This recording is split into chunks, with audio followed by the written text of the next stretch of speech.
헛똑똑 잡학 아카이브 10분이면 구조가 보입니다. 때 초대를 받아서 다른 행성에 다녀왔다. 이런 주장하는 사람들 얘기 들어보셨나요? 수십 년 동안 이런 이야기들은 정말 끊임없이 나왔어요. 근데 오늘 저희는요, 이 이야기가 진짜냐 가짜냐 이걸 따지려는 게 아닙니다. 그 대신에 훨씬 더 흥미로운 미스테리에 한번 집중해 보려고 해요. 자, 한번 상상해 보세요. 새벽 2시, 고요한 정적을 깨고 누군가 준비됐어? 날 따라와. 이렇게 속삭인다면요. 와, 이거 완전 공포영화 한 장면 같죠? 근데 실제로 이런 초대를 받았다고 주장하는 사람들이 있다는 겁니다. 그리고 여기서부터가 진짜 미스토리인데, 서로 전혀 다른 시간, 다른 장소에 살던 사람들인데도 그 경험담이 놀라울 정도로 똑같은 각본을 따른다는 거예요. 네, 바로 이겁니다. 오늘 우리가 파헤쳐볼 질문이요.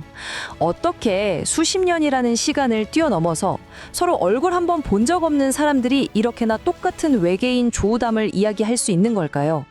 저희는 외계인이 있냐 없냐 이 얘기를 하려는 게 아니에요. 그게 아니라 이 이야기들 속에 공통적으로 숨어있는 어떤 기묘한 패턴, 그 비밀의 청사진을 한번 추적해 보려는 겁니다. 자, 그럼 이 미스터리를 풀기 위한 첫 번째 단서를 찾아 떠나볼까요? 우리가 가볼 곳은 바로 모든 것이 희망으로 가득 찼던 시절, 1950년대입니다. 1950년대는요, UFO 이야기에서 정말 특별한 시기였어요.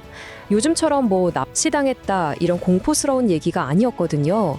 그게 아니라 그들이 나를 선택해서 인류에게 메시지를 전하라고 했다는 어떤 강한 사명감이 이야기의 중심이었죠. 조지 아담스키 같은 사람들이 대표적인데요.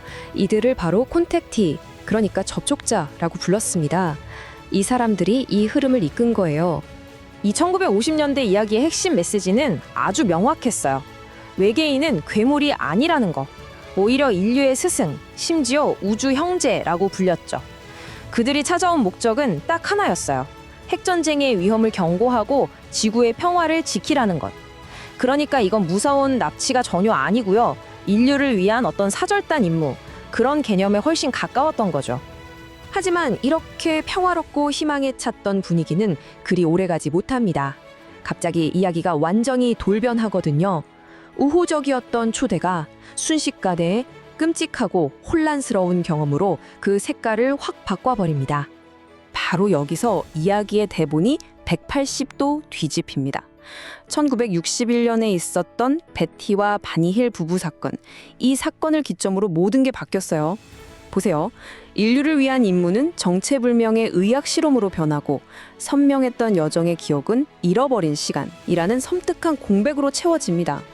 평화의 메시지는 사라지고 도무지 이해할 수 없는 절차들만 남았죠. 친절했던 우주 형제는 이제 정체를 알 수 없는 아주 불안한 존재가 되어버린 겁니다. 네, 핵심이 바로 이거예요. 이제 이야기의 중심은 내가 어느 행성에 다녀왔다가 아니게 된 거죠. 그 대신 그 사라진 시간 동안 도대체 나한테 무슨 일이 있었던 거지? 하는 그 공포가 이야기의 중심이 됩니다. 1975년에 트래비스 월턴 사건이라고 며칠씩이나 기억을 잃고 돌아온 사례가 나오면서 이 기억의 공백이라는 주제는 외계인 이야기에서 가장 강력하고 미스터리한 코드로 자리 잡게 됩니다. 좋습니다. 자, 그럼 이제 한 걸음 뒤로 물러나서 이 모든 이야기들 속에 공통적으로 숨어있는 패턴과 단서들을 한번 분석해보죠. 진짜 탐정이 된 것처럼요.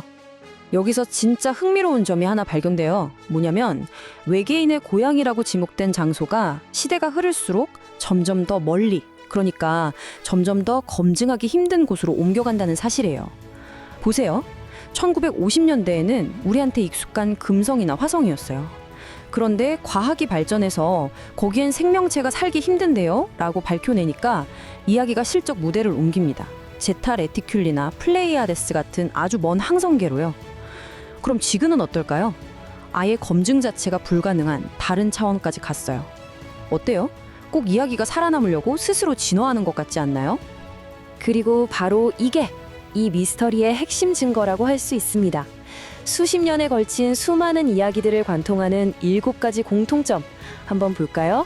첫째, 경험자는 아주 평범한 사람이에요. 둘째, 개인적으로 힘든 시기에 사건을 겪죠. 셋째, 그럼에도 불구하고 자신이 선택받았다고 강하게 믿습니다. 넷째, 밝은 빛, 이상한 소리, 몸이 마비되는 느낌 같은 신체적 감각을 똑같이 묘사하고요. 다섯째, 기억은 여기저기 조각나 있습니다. 여섯째, 메시지는 항상 인류에 대한 도덕적 경고예요. 그리고 마지막 일곱째, 그 끝은 세상의 불신과 사회적 고립이죠. 이 7가지 요소만 딱 모으면 완벽한 한 편의 이야기가 만들어지는 겁니다. 자, 이제 증거는 모두 테이블 위에 올라왔습니다. 그렇다면 이 기묘할 정도로 일관된 패턴을 대체 어떻게 설명할 수 있을까요? 이 미스터리를 풀기 위한 3가지 주요 가설, 지금부터 하나씩 살펴보겠습니다. 첫 번째 가설은 메신저 모델입니다. 말 그대로 가장 직설적인 설명이에요. 이 사람들의 이야기는 전부 사실이다. 외계 존재가 인류에게 아주 시급한 경고를 전달하기 위해서 이들을 특별히 메신저로 선택했다는 거죠. 두 번째는 심리적 엔진 모델입니다. 이건 뭐냐면 이 경험이 실제 외계와의 접촉이 아니라는 거예요. 그 대신 개인이 겪는 극심한 혼란이나 트라우마 속에서 어떤 의미를 찾기 위해 우리 인간의 정신이 만들어낸 아주 강력한 이야기라는 설명입니다. 다시 말해서 거대한 혼돈 속에서 아니야, 나는 특별한 사명을 위해 선택받은 거야 라는 질서를 스스로에게 부여하는 일종의 심리적 방어기제라는 거죠. 그리고 마지막 3번째는 문화적 메아리 모델입니다.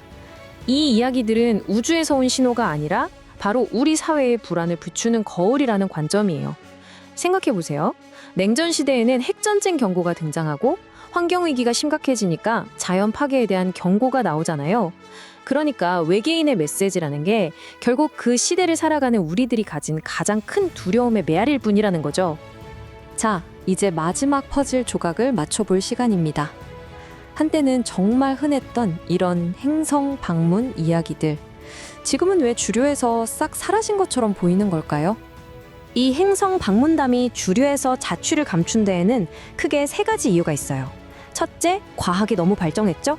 금성이나 화성 같은 곳엔 문명이 존재할 가능성이 없다는 게 밝혀져 버렸으니까요. 둘째, 사람들의 관심사가 바뀌었습니다. 개인의 체험담보다는 군의 센서 데이터나 UAP, 즉 미확인 비행 현상 보고서 같은 객관적인 증거에 더 열광하게 된 거죠. 그리고 마지막, 이게 가장 중요한 반전인데요. 사실 이 이야기들 사라진 게 아니었습니다.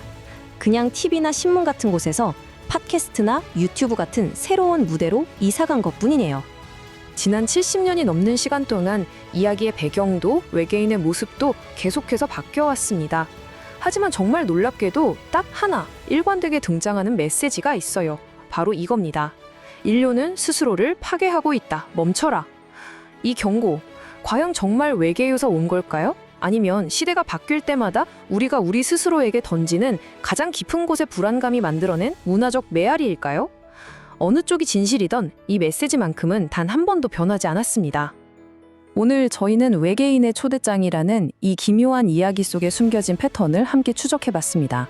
이게 정말 우주에서 온 부름인지 아니면 우리 내면의 목소리인지 혹은 시대의 불안이 만들어낸 메아리인지는 아직 아무도 모르죠.